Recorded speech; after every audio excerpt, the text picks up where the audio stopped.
My house shall be called a house of prayer, but you have made it a den of thieves. I don't believe that we shall ever have a good money again before we take the thing out of the hands of government. So we can't take them violently out of the hands of government. All we can do is, by some sly roundabout way, introduce something they can't stop. This is a den of thieves! Get out! A false balance is an abomination to the Lord, but a just weight is his delight.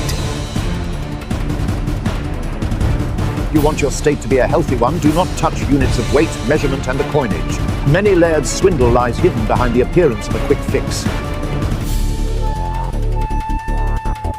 You shall not steal or defraud your neighbor.